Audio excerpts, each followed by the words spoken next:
everybody, I'm Morgan Taylor and this is my mom, Kelly Taylor. Hey. And today I will be interviewing her about how ideas and concepts from our Human Sexuality textbook relate to our family, myself, and my future.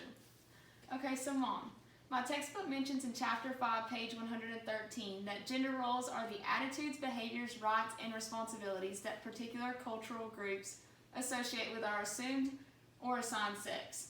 I know growing up, I hardly had any boy cousins and only had 2 sisters. So what do you think our family was like related to the topic of gender roles, or in my early childhood or now?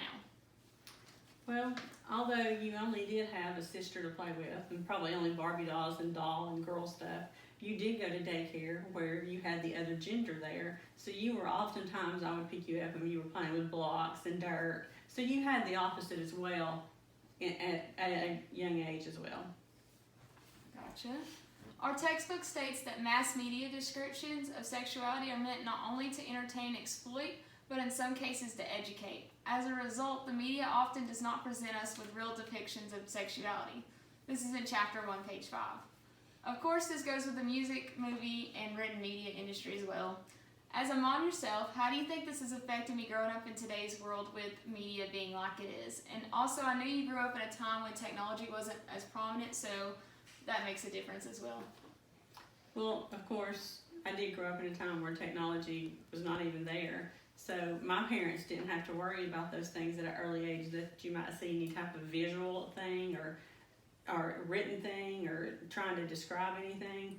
All that was gone. But every time you turn on a radio, TV, internet, phone, whatever, it's there for you. So we really had to go to lengths to protect y'all's childhood, to be a childhood when y'all were young.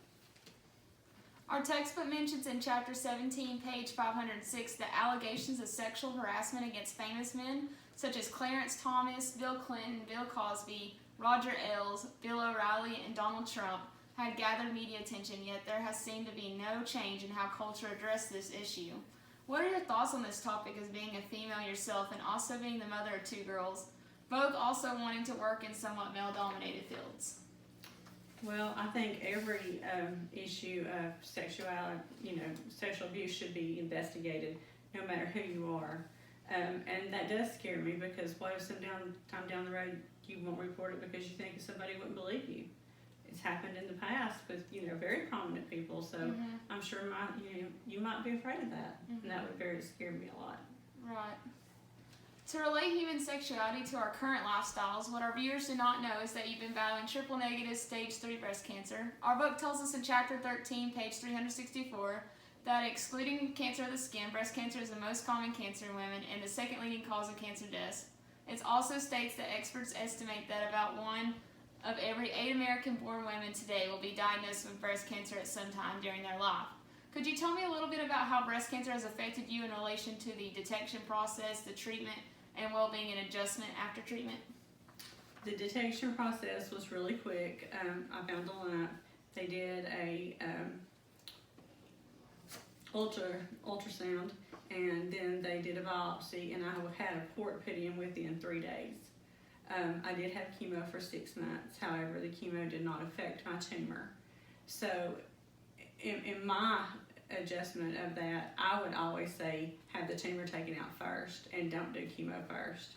This would be, I've changed my stance on that, because if the chemo's out, it can't spread. In the 6 months I was having chemo, it spread to my lymph nodes.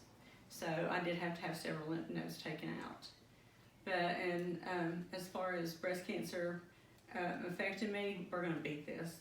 Do you have any advice for young women or those who know and love someone who one day might go through this? Just talk to them. I know it's hard sometimes, and I know you're afraid they're gonna cry, and you're gonna cry, but the main thing is just talk to them. As you can see, human sexuality embodies a lot of how we live, act, and say in our lives. It is important to educate ourselves on gender roles and not just conform to how we were taught, but try to best to keep our mind open and ready to soak in more information. That way we can better interact with others as our society changes. We also need to be aware of how the media chooses to represent and display people, news, or even things. We always need to try to be our true, authentic, and transparent selves and stand for truth and honesty above everything else. By being a voice for others that have been sexually harassed and speaking out against those who have done you wrong. We change the statistics of harassment being a thing for women and men. We need to be allies and advocates for others. Last but not least, we need to be aware of what we can do to lead a better life health-wise. By being alert and noticing signs, we can make sure we are healthy and live out our lives the way we want and intend to. Thank you so much for talking with me today, Mom, and thank you to everyone who watched our video. Bye!